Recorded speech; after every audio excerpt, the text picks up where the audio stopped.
Hey dudes, what's good? WMG here, and finally today we're going to be doing the DIY auto top-off system that you guys have been waiting for. Now, right off the bat, you're going to be like, hey dude, what's this guy here with the mask and in front of the board? Who's he? Well, that is yours truly. So, next you'll be asking, well, there's a little screen here on the bottom right-hand corner of my screen. What's that about? Well, that is the auto top-off system, and I will be taking that apart and labeling that for you so you know what's going on step by step. Now, I'm going to be doing this very thoroughly and very simply, so I'm not going to explain a whole lot of mumbo jumbo electricity stuff and whatnot. I'm pretty much going to be drawing pictures out, showing what everything looks like, and then pretty much drawing lines to connect things. The lines will represent wires, of course, and I'll tell you how to get everything. Now, this costed me right around probably 20 bucks for everything except the lifter. So let's get started here, and first thing we're going to do is do a parts list. So let me just write down here the parts list, and you guys can go ahead and I don't know, take notes down or just pause video and do whatever you want. Just I'm going to be very specific, so you guys just go ahead and do what you guys think you need to do to get everything down. Now, we're going to start with A here, and I'm going to go ahead and label everything for you guys in a second. So I'm just going to go through the parts with you real quick. The first thing we're going to have is the switch. That's obviously the switch. That's on the right side of the auto top-off system box. It's going to look like this. Okay. So it's gonna be, let me draw that better for you. I'm just gonna, I know you can see it in the picture, but I'm gonna draw it out because I just want to be really specific with you guys. So the switch that I'm using is like a bathroom switch that's made for sensors. So it's got a little switch thing on the top. I don't know if it's gonna turn out looking right, but that's a switch. Okay, I'm gonna try to draw things in 3D-ish for you. And then on the bottom here is just a square light that turns on when the system is on. Not when the system is putting water into your tank, but when it's on. So you know it's working. There'll be another light that'll tell you when water is being put into your sump or tank. Okay, so that's good. Alright, you can get that at your local hardware store. Probably Home Depot. That's where I got my stuff. B. Okay, so B, we're gonna do. Let me draw it out for you first. This is the plug. This is just the wall outlet. It's a double plug wall outlet, and this is the bathroom one. This is the one that you see in your bathrooms usually. It's got a little light in the top right hand corner. That's the little light that will turn on when it's putting water into your tank. This plug is more or less special because it's got like a built-in fuse inside of it. It's little, you're gonna see, let me redraw that a little larger for you so you can tell. Okay, so it's got these little like buttons. You've probably seen these before in your bathroom when you're plugging something in and it doesn't work and you get annoyed and you start pushing buttons until something works. Well, these guys will turn off the power to the plugs if it senses water. So it'll switch, it'll make a little click, and then it shuts off water. Now this is important because we're dealing with water here, and if you get water on top of the switch, well, you want that thing to stop. Stop outputting electricity just in case. So that's the outlets. That's okay. I hope I've explained that enough. Let's continue. I'm kind of speaking too hard. My mic here is like redlining on me. All right, C. Okay. Okay, C is gonna be the plug. This plug is going to be the 3-prong plug. Okay, you can see that I've labeled everything. Hopefully, if you do full screen mode, you can probably see that I've labeled everything like A through E or something, or A through G. Okay, so this plug is a 3-prong plug. That's important because you're going to need grounding, and we're going to ground to the switch box, which I'll explain later. So you can get this at your local hardware store, or if you're desperate, just go ahead and like buy a cheap, you know, like extension plug, just cut off the cord at the end. But we're gonna need that, and that's important. 3-pronged, very important. Make sure it's 3-pronged. Okay, I think I've annoyed you enough with that one. Let's go to D. Now D is going to be your float switch. Alright, I'll explain a little bit, but I use a float switch that goes up to the side instead of vertically up and down. So let me draw it out for you here. And I'll probably take away the little labeled auto top-off system for a little while. You guys can pause it if you need to, but I have to pop it right now to the screen. If you're using a MacBook, print screen would be Command-Shift-3, I believe. On a Windows computer, would just be print screen button. Okay, so this little float is the one that I use. I use the one that goes up this way, right? Which is slightly inconvenient because it takes up more space in your sump because it needs that extra room for the swing. There are the other ones. Let me do this a little better. The other ones. See, here's in the off position. In the on position, it's like this. This is when it's on, when it's actually down, not floating. So let me draw the other one. There's another one for you can use that's long, okay? And the float mechanism is like a cylinder that goes around the shaft, and it goes up, right? So when it's off, it's like this, okay? And yeah, when it's off, it's like this. Instead of going up to the right like the other one, it just goes up and down. No. And when it's in the off position, it'll just be down. Okay, like this. Down this way. Hopefully that looks like something. Looks like I'm drawing a bunch of squares to you, but this is what it looks like when it's in the off position. So.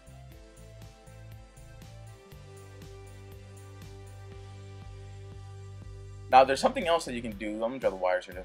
There's something else that you can do to make this whole system a little bit safer for you, and that is linking up 2 or more float switches. Now, if you know anything about switches and connecting them together, when you connect 2 together that are on or off, it kind of makes an and switch, so they call them in the computers. But basically, they both need to be in the downward position for the auto top-off system to be putting water into the tank. If one is up, then the switch is off, and the other one is down, and the switch is on. It's not going to activate because it hasn't made a complete circuit. I hope that makes sense to you. If you guys don't understand, just send me a message and I'll be more specific about it. But basically, these both need to be in the on position for it to work. If one of them is in the off position, then it won't work. This is better because I hear a lot of people have trouble with snails and they get onto the float switches, which is why like infrared switches or temperature switches are more popular these days. Well, that requires some computation, and I'm not going to do that because it's too complicated for, you know, even for me, because that requires programming and all that. Well, anyway, this way, if you have room, I don't have room because my sump is small, but if you have room, you should use 2 of these guys because it would greatly decrease the chance of something bad happening. Alright, I removed that picture for you so you can see this closer. Let's go ahead and go to E. E is going to be the float switch mount. Now this isn't super important for the actual auto top-off system, but it does hold your switch into place, and it will determine at what height your water level is going to be at for when it starts putting different. So you have to think about exactly where in the sump you want to put it. You're going to want to put it in the return side of the sump because that's where the water is coming out, and that's where the water level is going to drop. It's not going to drop in the rest of the sump. Alright, so let's go to F. I made mine out of acrylic, by the way, but you can do what you want. F. F is going to be our aqua lifter. And I bought this aqua lifter on not eBay. on Amazon for about $8. At the store, it's like $23 or something. It's ridiculous. Amazon or eBay, I think either one of them, you're gonna get a better price for them. Now, mine didn't come with a mount, so I did the little handy dandy stuff to make a mount for it. But that's not important. There's another way that people do this if they don't want to get an aqua lifter. They basically use a regular air pump, but you have to do something special.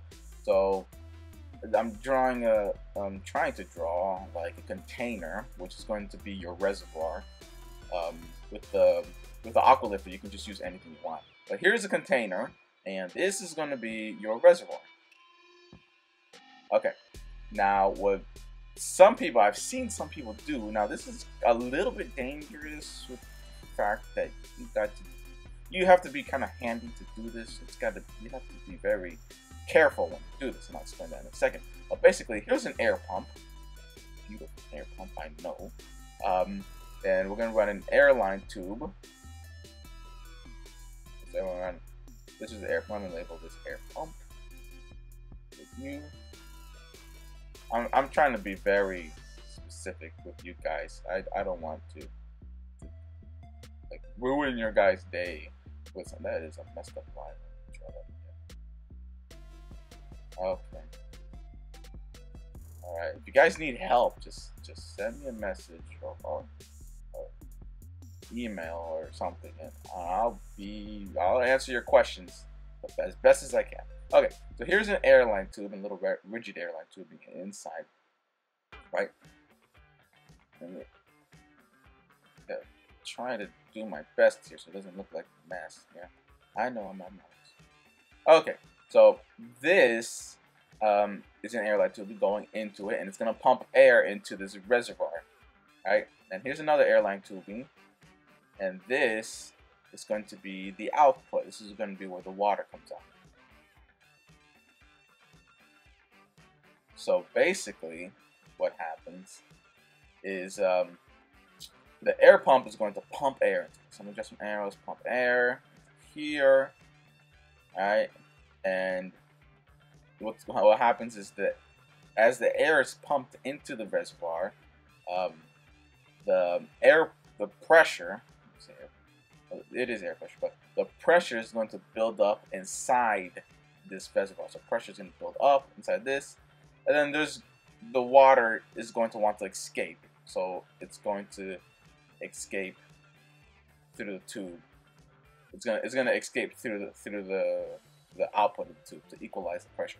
So it's gonna escape through here, and then the water is going to be just pushed into here, and then it's going to come out.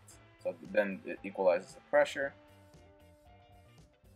and then water is pushed out through here. Now, people use this because it's a slow process, and it only does like some drops at a time here.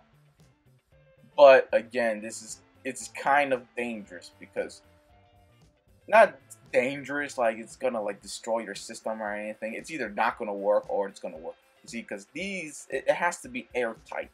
So you have to get an airtight container, and you have to make sure that the holes that you're putting into the reservoir are airtight. If air is able to escape, then pretty much you're just gonna have an air pump that's going to blow bubbles into the water of the reservoir tank. So I don't know if you want to put time to make this. I would go ahead and just recommend an aqua lifter, because it's pretty reliable. So you guys go ahead and decide this. Pretty much the only important thing is the plug on this. So this in no way is part of the actual auto top-off system circuitry. I just want to give you guys another option. I've seen people do it this way. I'm not a huge fan, but it's an option. Alright, so next we're going to be doing G. Now G is going to be our box here, our switch box. Now you can get this at your local hardware store, probably Home Depot. That's where I got mine. Well, this one, you have to make sure that it fits the plugs that you got. So when you get your plugs at the store, you want to go ahead and just take those and match up the box that you need. Mine has a square opening and 2 circular openings um, for the plugs and switch. So what's important is the grounding here. So the grounding, this is where we're going to ground all of our stuff. This is where we're going to ground the switch of the plug. This is where we're going to ground the switches. The actual switch and the plugs, the outlets, are going to be grounded, and they're going to be grounded onto this thing. So basically, we have to make sure that you don't get electrocuted. So here I've drawn out everything for you. Everything is labeled. So if you've taken notes, or if you kind of like printed the screen or saved the screen onto your desktop or something, whatever. I've taken away the little label that I've made in the bottom right hand corner. So yeah. Okay. So A, the switch. B, the plug. C is going to be the outlet plug. D, these are the float switches. I said I'm going to do 2, so there I've drawn out 2. So F, we've got this is going to be the aqua lifter, or the other way that you've made the pump. So that's the only thing important is the outlet, the plug. So yeah, okay. So these little dots that I've drawn all over the place, these are actually the contacts.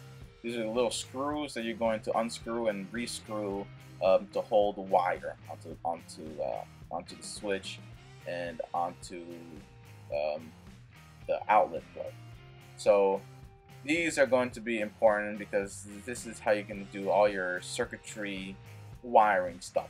You're not going to need to be soldering or anything, so this is just screw on wiring and stuff, and the switch box here has one as well. So that's a dot, not a mole. Okay, so let's get started. Okay, we're gonna go ahead and start with the plug here, because well, looks like a good place to start. All right, so it has 3 wires. 2 of them are going to be for power, and 1 of them is going to be for ground.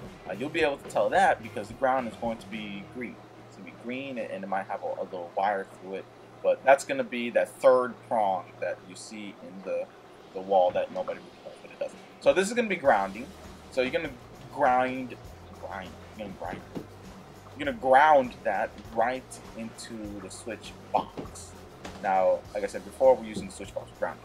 All right, so the other side of the plug, we're going to put it on the top right-hand corner of the contact of the switch. Okay, the switch is facing towards you. It is a switch on the top and the light on the bottom. Make sure the orientation is correct. You don't want to screw this up. All right, so one of the plugs is going to have different colors. The other side is going to go to the top left-hand corner of the outlet box. That's also going to have a contact. So notice that the outlet plug has 1, 2, 3, 4, 5 of these little plugs, but 2 of these you're not going to use at all. Okay, the bottom left-hand and bottom right-hand corner of the plugs you're not going to use at all. You're not actually doing circuitry in the wall. Okay, but this one is important. That'll be a grounding one that we're going to do in a second. Okay, so this guy they're going to be green. These guys are going to be green. The very bottom one on the outlets and the bottom right-hand corner of the switch one, they're going to be like sprayed like a green dye or something. So those are marked like that very clearly because they are for ground. Okay, so we're going to go ahead and ground those. And you just run your wires to them and just strip your wire and twist it a little bit and twist it around the screw and just screw it down. Yeah, okay. So the bottom left-hand corner of the switch and the top left-hand corner of the plug are going to be wired together. Now this is because we want the switch to activate the plugs. All right, we want the switch to activate the outlets. Okay, so next we're going to we're going to attach the float switches together. Okay. Now, if you use one, then just pretend it's kind of one. Okay. But we're gonna do them. Oh, I want you guys to do 2 float switches. So go ahead and switch and connect them this way. Okay. So 2 of the wires get connected together like this. You could solder it together, or just wire them together. Put something on it so that cover the wire with something like a heat shrink wiring. Or if you guys do just one, then it's not really a big issue. But there's going to be exposed wire there, so just wrap that up with something. Make sure it's as watertight as you possibly can get it. Liquid tape, liquid electrical tape is awesome. That'll do watertight seal. Okay, so we're gonna go ahead and wire the switches now. Now, if you do one, like I've said, just pretend like you only have one here. Okay, instead of these 2. Don't get confused by that. You can substitute both of these for just one, and wire it the same way. Okay. So the left side here is going to go all the way up to the top left-hand corner of the switch. Okay. Now this will be because we only want this. We only want the plug to turn on when the switches are activated. So the other one's going to go to the outlets, to the top right-hand corner of the outlets. Let me draw that a little better. Okay. Right. And this is because we only want the outlets to be activated when the float switches are on. Okay. Now, remember that whenever this thing ever senses water, it's going to turn off. So this is safe because it won't cause a fire, and that's very important. And it's going to save you a lot of money. Okay, so for F here, the only really thing important, like I've said before, for the F is the plug. The plug. That's just going to plug into any of these 2 outlets. So what's going to happen is when this switch is on, the light will turn on. Okay, and then after the light turns on, everything is going to be good. Everything's going to be ready to go. Now this light is only going to turn on when both of these switches are in the off or in the on position. This is the on position. When they're down is the on position. When they're up is the off position. So that will turn off when they're both floating. Okay, so this light just indicates that everything is good. Okay, everything's got power, everything's good to go. This light will tell you when there's water flowing into your tank or into your system or into your socket. Okay, and that'll only turn on when these plugs are on. Okay, so that light will only turn on when the plugs are on, and you just plug in F into there, either your aqua lifter or your air pump that's running your reservoir. Okay, very simple.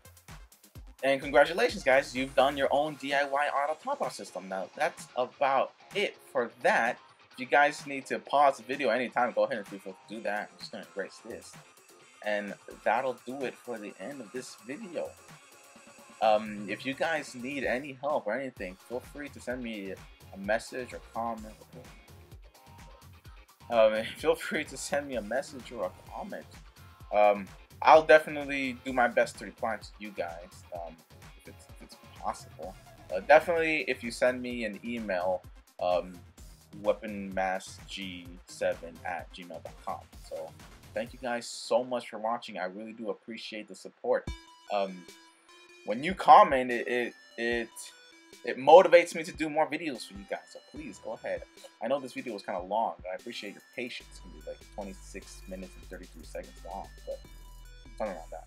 So thank you guys so much. I really do appreciate it.